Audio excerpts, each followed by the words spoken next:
Welcome to the Locked On Titans podcast. I am your host, Tyler Rowland. Titans fans, it is a playoff divisional round football Friday game preview edition of the Locked On Titans podcast, and I have a big time show for you guys today. First, we're going to take a look at my keys to victory on the offensive and defensive side of the ball. These are some big picture notes that I have on this game. Then we're going to zoom in, take a look at some of the individual players and individual matchups that I'll be watching in this game on both sides of the ball that I think will determine the outcome. And speaking of the outcome of this game, to cap off the show, I will give you my game and score prediction for this matchup between the Tennessee Titans and the Cincinnati Bengals. So it is a Football Friday game preview edition of the Locked On Titans podcast. Let's get it! You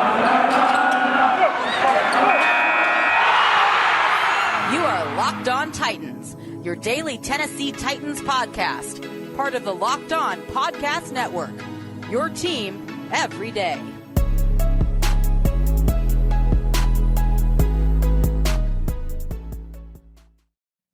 Titans fans, it is a Football Friday game preview edition of the Locked On Titans podcast. I'm excited to break down everything you need to know heading into this Tennessee Titans playoff game. Before I get into it, do want to thank you guys for making the Locked On Titans podcast your first listen every day. If this is your first ever listen to the Locked On Titans podcast, make sure you subscribe on whatever platform you do stream. Check out the Locked On Titans YouTube channel, subscribe over there, smash that notification bell so you know when all of my content goes live. If you're watching on YouTube right now, hit that thumbs up button. I definitely do appreciate it. Also, you got to check me out on social media, on Twitter at TicTacTitans, where I do all my film breakdowns, all of my film clips, and check out the show Facebook page as well at Locked On Titans Pod. I got a jam-packed show for you guys today, an extended version of the Locked On Titans podcast. We're doing 4 segments on today's show, so bring in the heat in the playoffs as the Tennessee Titans need to do as well. So where we're going to start, like I mentioned, is my big picture keys to victory, and we are going to start with the Tennessee Titans defense. What does the Titans defense have to do against this super talented and explosive Cincinnati Bengals offense? Well, I'm going to give you a big picture theme here for all of the keys to victory that I have, and it's obvious. You have to stop the big plays. The Cincinnati Bengals lead the NFL in 20-plus yard touchdown plays with 21. They have capitalized all year on long touchdowns, especially in the passing game. So the Titans simply cannot give up big X plays to the Cincinnati Bengals offense throughout the game, or they're just going to make it far too easy on them to get scoring opportunities. This game plan has to be very similar to the game plans that the Titans have used against other explosive offenses like Kansas City, like Buffalo. You have to make the Bengals earn it. You have to make them go on 12, 15-play drives, get into the red zone, and execute. The Cincinnati Bengals are prone to making mistakes here and there. Joe Burrow has thrown some interceptions. Well, not a ton. Joe Burrow's not out there coughing up the ball all the time. He can have some interceptions, especially when he plays on the road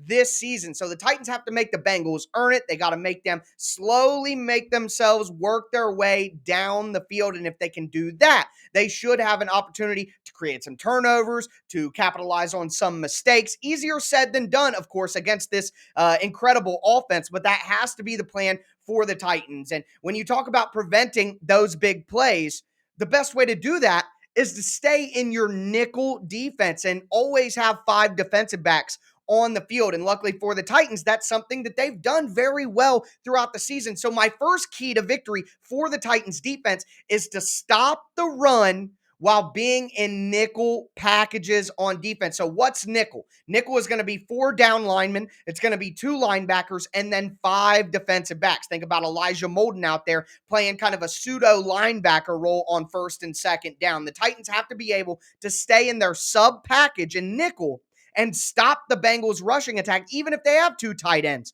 on the field. And if the Titans can do that, which they've done all year. They are the second best run defense in the NFL. Then that gives them an advantage when the Bengals do decide to pass, even if they want to pass out of 2 tight end personnel. The Titans still have 5 defensive backs on the field to deal with Jamar Chase, to deal with T. Higgins. And the Cincinnati Bengals have played the second most amount of 11 personnel in the NFL this year. 11 personnel is a 3 wide receiver set. That's what the Bengals play. Now, they'll do a ton of formation variation out of that. They'll have CJ Uzomah, the tight end, play as a fullback and show a look like that. They'll also spread everybody out and have Mixon go out as a wide receiver, have Uzomah go out as a wide receiver, and run Jamar Chase and Tyler Boyd in the slots on either side of the offensive line. So the way to counter that is to always have your nickel package out there to deal with whatever Cincinnati is doing. And even when they line up in those heavy sets out of 11 personnel, the Titans have to find a way to continue to stop the run. If you do that, you're going to get Joe Burrow in 3rd and long situations. You're going to force him to hold the ball, and luckily, and hopefully, that'll give the Titans defensive line enough time to get to Joe Burrow and get him on the ground, which is truly the only way the Titans can really win this game. And that leads me into my second key to victory for the Tennessee Titans defense, and that is executing stunts up front on the defensive line. You're not just going to line your 4 guys up on the D-line and rush them straight at the Cincinnati Bengals offensive line. No, they don't have a great offensive line, but if you just rush straight all the time, you're not making it very hard on them to do their job. And the Bengals offensive line has been improved in recent weeks when they've been playing some pretty good ball. So although the numbers look bad, like the Titans' sack numbers look bad, the offensive line is playing its best ball right now. Both teams can say the same on that note. So the Titans have to execute stunts up front and make it hard on the Bengals offensive line. The Titans have to line up. We see Harold Landry do that loop stunt where you see Autry, Jeffrey Simmons, and Landry all on one side of the offensive line. Jeffrey Simmons and Denico Autry will then shoot to the outside towards the offensive tackle. Harold Landry will loop behind them and try to come through the interior of the offensive line. And that's somewhere where the Tennessee Titans really have to take advantage. They got to win on those if they want to win this game. Now, that requires rushing 4 guys. So like the Titans do against the Chiefs, like the Titans do against the Bills, they want to keep 7 guys back in coverage. The Titans don't want to blitz against these explosive offenses and leave themselves vulnerable in coverage. They have to get pressure with their front 4, which going back even to the offseason, that was the biggest need for the Titans last year. They filled that need, at least in the regular season. They need to continue into the playoffs. And I want to give you guys a little bit of a stat here that will show you how important rushing 4 and dropping 7 is going to be. And hat tip to ESPN stats and info for the numbers here. But the Titans have only blitzed, that's 5 rushers, 18% of the time this season. That's the second least amount in the entire NFL. The Titans do not blitz. They rush 4 guys. They've gotten 35 sacks, which is second most in the NFL when they only use a 4-man pressure. So rushing 4, dropping 7, going to be critical. One other aspect here is Joe Burrow's QBR drops by 34.6 when he's not blitzed.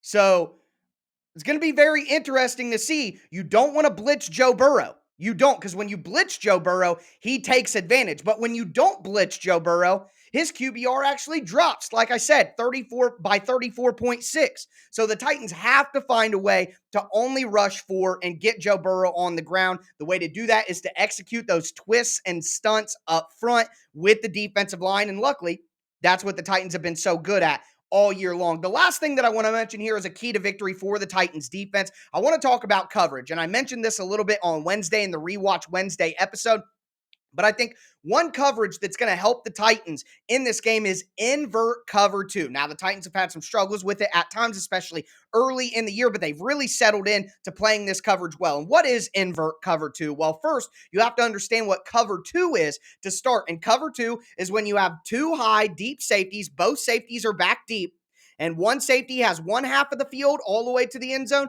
and the other safety has the other half of the field all the way to the end zone. The Titans are going to have to play two high safety looks in this game. You don't want to leave yourself vulnerable to those deep shots down the sideline to the Bengals' talented wide receivers. So that's cover two. But what is cover two invert? Well, cover two invert is where one of the outside cornerbacks actually has one of those deep halves, and then the safety that would normally take that part of the field drops down into the middle of the field. One thing the Bengals do very well is they run their inside receiving options vertically, and it opens up areas in the middle of the field for T. Higgins and Jamar Chase on quick slants, on inside digs. So if the Titans want to make sure that they don't become vulnerable over the middle of the field based on those vertical routes, they need to run cover two invert, have one of the cornerbacks responsible for a deep half, let a Monty Hooker or Kevin Byard slide into the middle of the field so that they can take away those middle of the field reads that the Bengals like so much. So to recap, don't give up big plays, play two high safety, stop the run and nickel, execute defensive line stunts up front,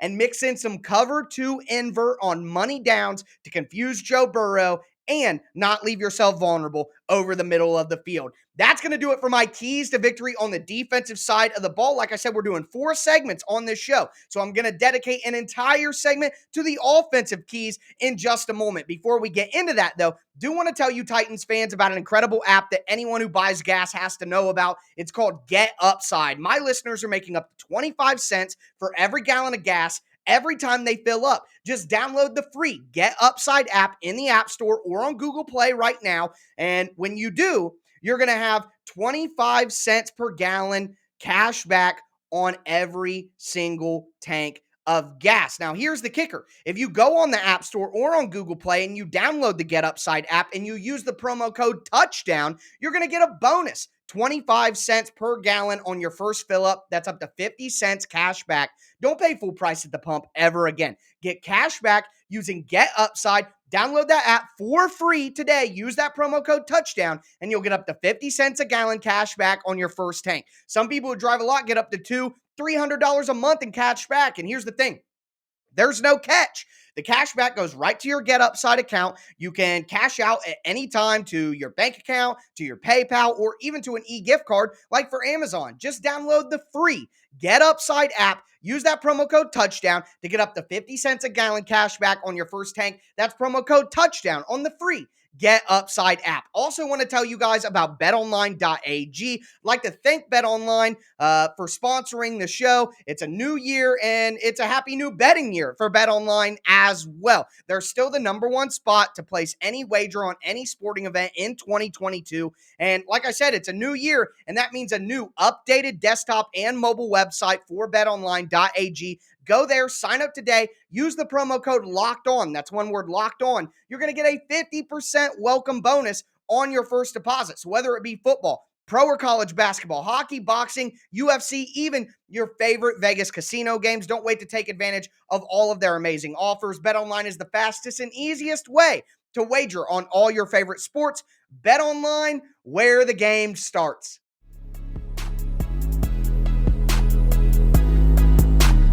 Titans fans, let's continue this mega edition of a Football Friday playoff game preview Locked On Titans episode. We're going to dive right back in. I just did my keys to victory for the Titans defense. Now I want to talk about the keys to victory for the Titans offense. Before we get into that, I want to thank you guys again for making the Locked On Titans podcast your first listen every day. Make sure you subscribe on whatever platform you do stream.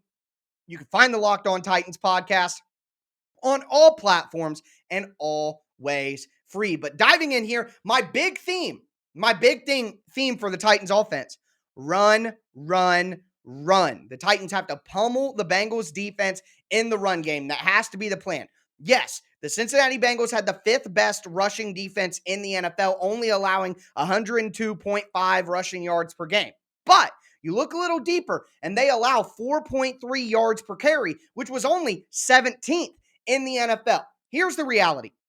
The Bengals, with that explosive offense, they get up on people early. So teams don't run as much against the Bengals as they normally do with a normal game plan. And that makes absolute sense. And the Titans can't allow that to happen to them either. They have to stick to the run. They have to handle their business in the run game. That is the foundation of which the Titans offense is based on. So they have to handle that business. With Derrick Henry back in the backfield, that's obviously going to be a key, but I think you need to accentuate that even more. The Titans need to rush for about 150, 200 yards in this game because it's not just about having a successful and efficient offense. It's about keeping that Bengals offense off the field. So time of possession, holding the ball. Remember, this game plan needs to mirror the game plans that the Titans have used against the Chiefs, against the Bills. That has to be the formula in this game. And when you're talking about running the ball, the Titans need to play this game in a phone booth.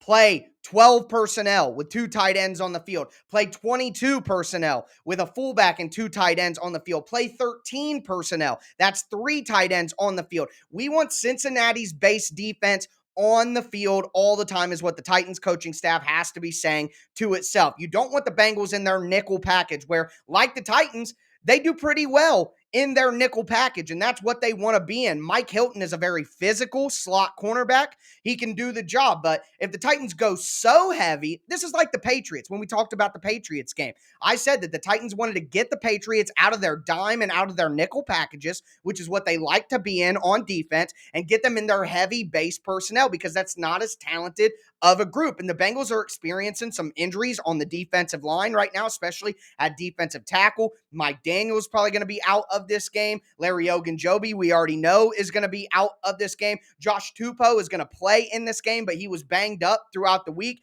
Now, the Bengals do have a very, very good nose tackle and a very, very good run stuffer, maybe the best run stuffer in the NFL in DJ Reader, but he's only one man.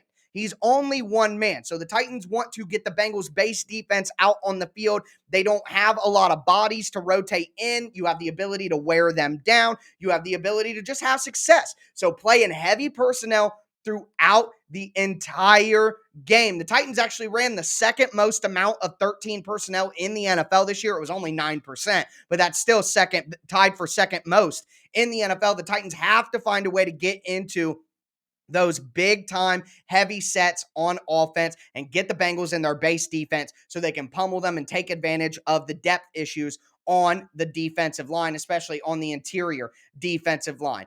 Also, the Titans have to play well in red zone offense. You cannot have field goals against this Cincinnati Bengals offense. You simply cannot do that. So the Titans' plan has to be to run the ball, get down the field, but when they do get in the red zone, they have to find a way to take advantage. Now, I know that I'm not going to get any pushback from you guys when I say this, but the Titans simply cannot put this game in Randy Bullock's hands. And the Titans offense was the 5th best red zone offense in the NFL this season. I know it's crazy to think about with all the injuries and all the upheaval on offense, but yes, the Tennessee Titans did finish 5th in red zone offense percentage. So the Titans are converting very well in the red zone. They've really gotten on a roll from that standpoint here in recent weeks. So it's going to be very important for the Titans to handle their business in that category. And when you look at the Cincinnati Bengals defense in the red zone, they're only 14th. They're allowing a touchdown on 60.4% of their red zone chances as a defense. So there is an area of opportunity for the Titans there to make sure that they get touchdowns when they are in the red zone. It will be key. I don't want to see Randy Bullock for anything other than extra points in this game. Also, my final thing here is the Titans have to hit some shots. Whereas on defense, the Titans have to avoid giving up big plays and explosive plays to the Bengals offense. They have to, on offense, have some of those explosive plays. Derrick Henry is back. Derrick Henry went for a 70-yard touchdown against the Buffalo Bills and changed that game when the Titans were down. That's the type of thing that the Titans are going to need. A.J. Brown going for a 55-yard touchdown against the Indianapolis Colts when everything looks as bleak as possible in Week 8. That's what the Titans have to have. They have to have a couple of those big plays, and one guy who I think really has to make them is Julio Jones. But we'll talk about that more when we get into individual players and individual matchups. But just to recap here, the Titans' game plan has to be run, run, run, not only to be efficient on offense, but also time of possession reasons. They need to run the ball out of heavy personnel, 13, 12, 22. They have to be efficient in the red zone and make sure they take advantage of an area where they have beaten the Cincinnati Bengals in terms of the percentages there. And they got to find a way to get some explosive plays themselves so they can keep pace with this Bengals offense. Those are my big picture keys to victory for the Tennessee Titans offense. Now, we are going to move forward and talk about the individual players and the individual battles that I will be watching in this game on both offense and on defense. Before we get into those, do want to tell you guys a little bit about the best tasting protein bar in the galaxy from our friends over at Built Bar. It's a new year. That means New Year's resolutions. And if yours include getting fit and eating healthier, you have to include Built Bar into your plan. Built Bars are a protein bar, yes, but they're not like regular protein bars that are chalky and waxy and just plain hard to choke down. They really do taste like a candy bar. They have some delicious flavors as well. Some of my favorites are the peanut butter brownie, the cookies and cream, the salted caramel. And here's the thing. Yes, they taste delicious, but they're healthy for you as well. They are a protein bar. After all, they're low calorie, low sugar, high protein, high fiber. Great as a healthy meal substitute or just a guilt-free snack. Make sure you go to built.com, use promo code LOCKED15, and you're going to get 15% off your order. Once again, that's promo code LOCKED15 for 15% off at built.com. That's BUILT.com.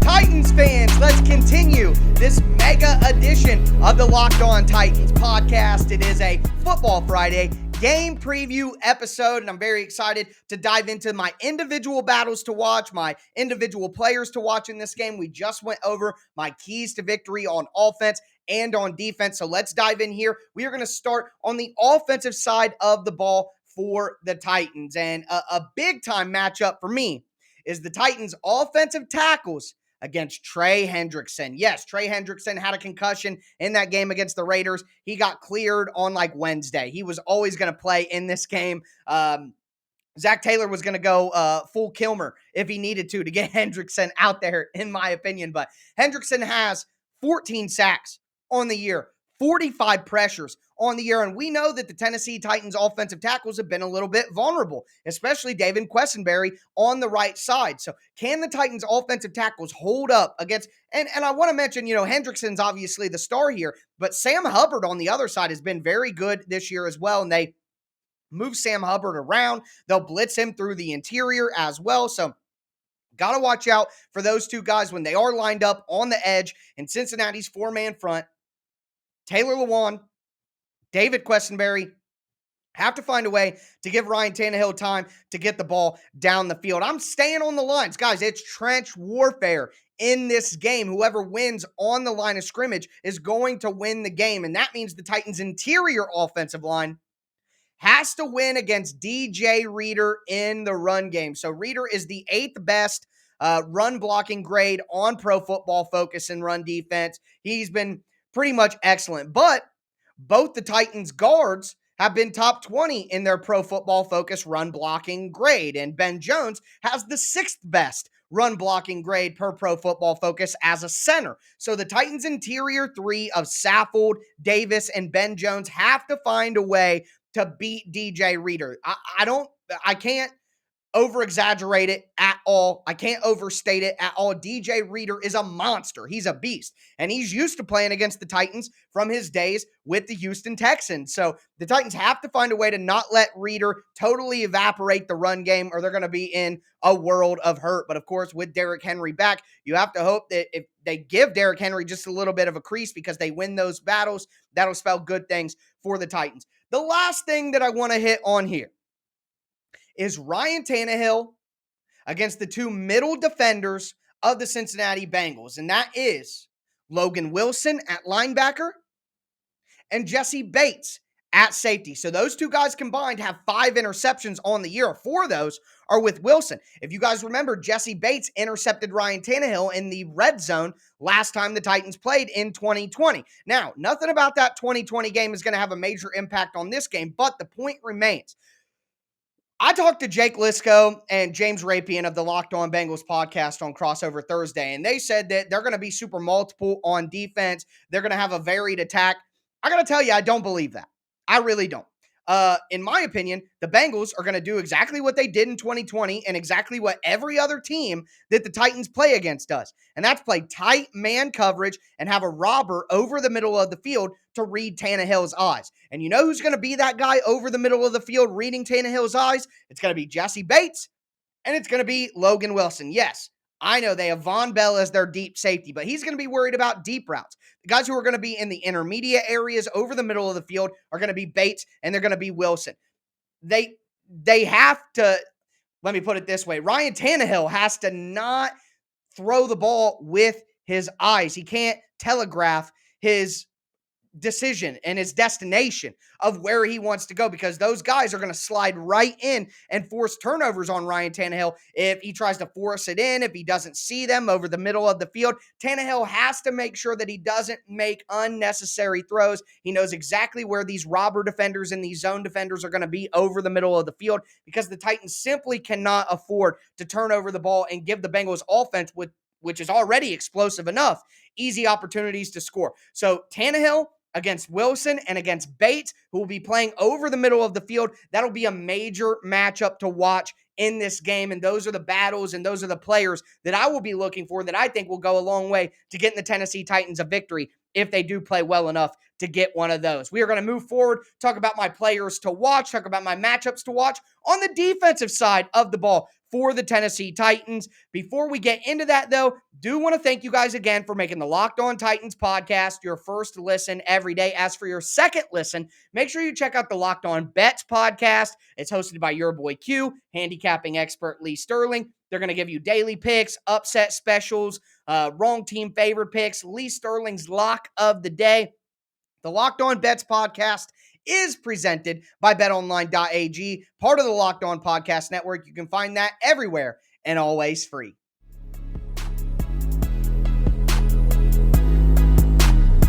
Titans fans, we are going to cap off this Football Friday game preview edition of the Locked On Titans podcast, a playoff edition, continuing our players to watch, our matchups to watch. We just did the offensive players and matchups to watch. Now I want to talk about the Tennessee Titans defense, and I'm going to hit on a matchup that has, let's say, caused a stir in the Twitterverse this week. So if you guys remember on Rewatch Wednesday, I had some, let's just call it what it is, some harsh criticism for the right side of the Bengals offensive line. And Bengals Twitter got a hold of that, and boy, they were not happy, which is perfectly fine.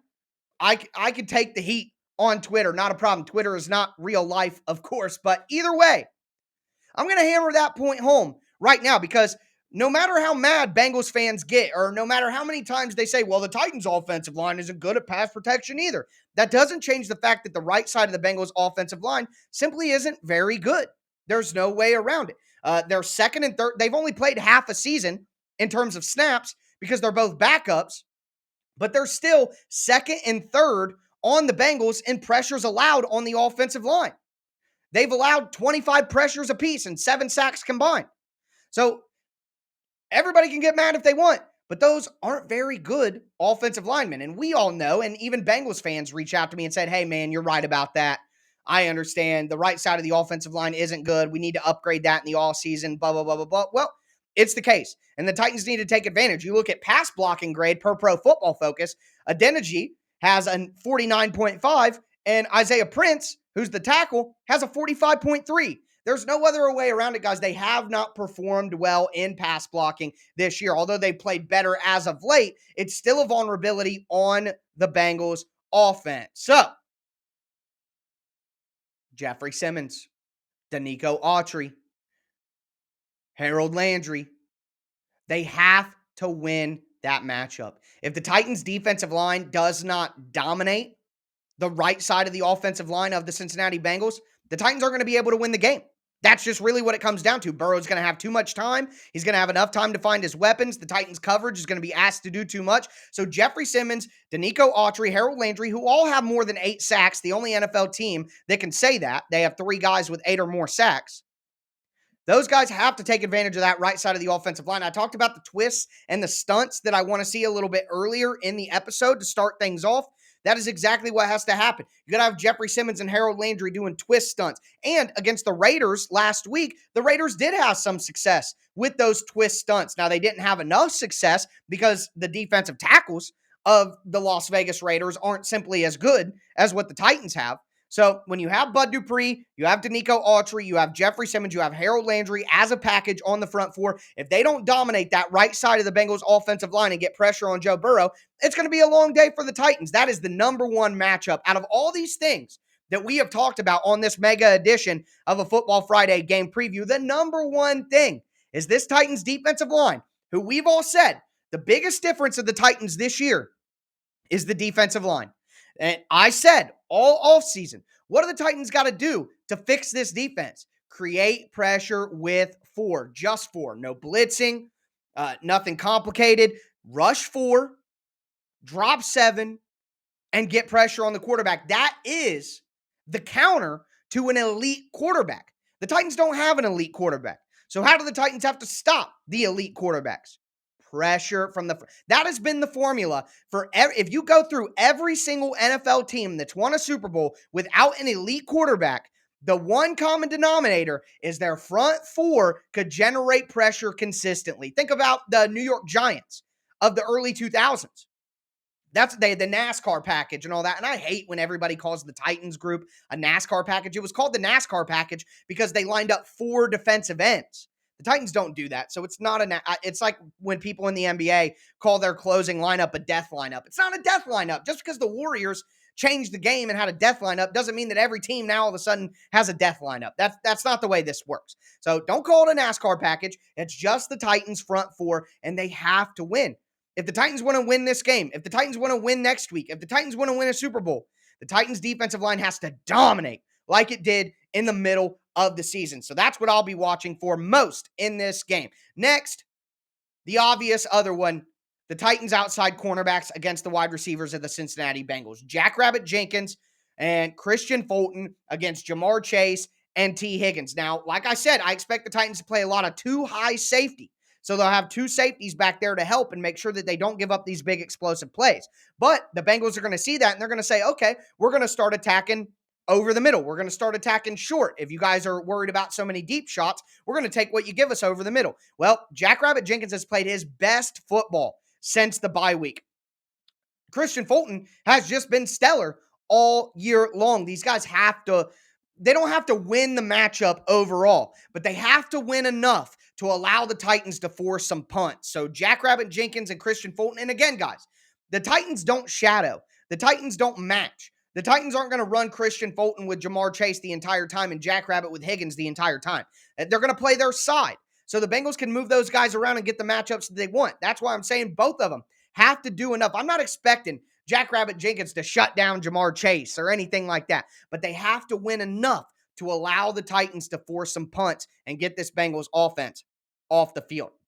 Finally, with that in mind, Joe Burrow's going to take shots. Okay, the Titans can line up in 2 deep safety all they want. Burrow's still going to trust his wide receivers. They're both incredible with jump balls and high pointing the ball and winning with ball skills.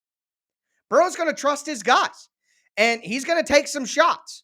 And the Titans are hoping that he gets impatient. He takes those shots against 2 high safety, and the Titans safeties, Kevin Byard and Amani Hooker, the best safety duo in the NFL. If you believe in Pro Football Focus grades, if you watch film, I don't care what you do. The Titans safety duo is at least up there with some of the best safety duos in the NFL. Talking about Micah Hyde and Jordan Poyer from Buffalo, the guys in Green Bay, Darnell Savage and Adrian Amos. Even Cincinnati has a pretty good safety pair with Jesse Bates and Von Bell. So the Titans safety group is definitely in that elite tier.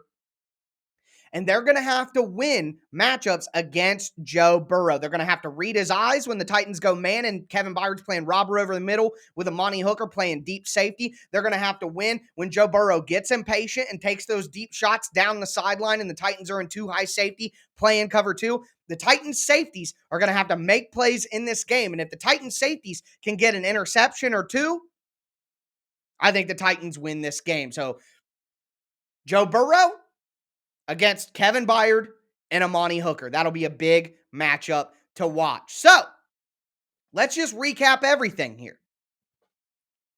Keys to victory on the defensive side of the ball. Don't give up big explosive plays. You do that by stopping the run with nickel. You do that by executing stunts up front and getting pressure on Joe Burrow and taking advantage of the Bengals offensive line. And you play too high safety and mix in some invert cover two to try to confuse Joe Burrow and force some turnovers. On offense, you run. You do it out of heavy personnel, so you get the Bengals' base defense on the field when they want to be in nickel. You have to take advantage of red zone opportunities. The Titans are the 5th best red zone offense in the NFL. They have to keep that up against the Bengals, and the Titans have to hit some explosive plays against this Bengals defense that I have a feeling will be in single high safety and have 8 guys in the box, because that is exactly what people do. Then, players to watch on offense, the Titans tackles against the edge rushers of the Cincinnati Bengals, specifically Trey Hendrickson. The Titans interior offensive line and run blocking against DJ Reader, the defensive tackle and nose tackle of the Bengals. And then Ryan Tannehill against the over the middle of the field defenders of the Bengals, Logan Wilson at linebacker and Jesse Bates at safety. Defensive line against the right side of the Bengals offensive line, Jack Rabbit and Fulton against Chase and Higgins, and then Byard and Hooker against Joe Burrow. Now, it is time for my game and score prediction. And boy, this one was hard. At the beginning of the week, not going to lie to you guys, feeling pretty pessimistic about what might happen in this game. But as I dive into the tape, as I dive into the tendencies, I dive into the stats, I feel more and more comfortable with what the Tennessee Titans can do from a game plan perspective. So, after a long, torturous week of thinking about what I'm going to do with this prediction, I have come down on 24-23 Tennessee Titans. I could absolutely see the Bengals winning this game. The Bengals are a really good football team. To act like the Titans are going to dominate them or blow them out or anything like that, that's nonsense, guys. That's nonsense. This is the playoffs. This is going to be a really close game between two really good teams. But for my money, 24-23 Tennessee Titans. That's what I would be going with. That is my official game and score prediction for this game. But that's going to do it, guys. 4 big segments, jam-packed episode, all kinds of information. Very excited to watch this game on Saturday. I know you guys are going to be too. Also, I just want to say before I wrap up the pod came out super late today. I didn't drop it until very late. It's going to be about 10:30 p.m. Eastern time. Had some technical difficulties with my internet. Had to go to my service provider, get new equipment, blah, blah, blah, blah, blah. Still had some issues after that. So I appreciate your patience. And I wanted to make sure that I got this done still tonight so I could get it out to you guys. But either way, thank you all so much, again, for your patience. Thank you for making the Locked On Titans podcast your first listen every day as well. But I'll be back with you guys on Saturday. As soon as the game ends, I'm going to do my 10-minute postcast. I'm going to have my instant reactions. I'm probably going to put out a full 30-minute episode on Sunday morning as well to get you guys going, depending on whatever happens here with this game. We're going to be breaking it all down. That's going to do it for me today, though, folks. As always, I am your host, Tyler Rowland, and this was Locked On Titans.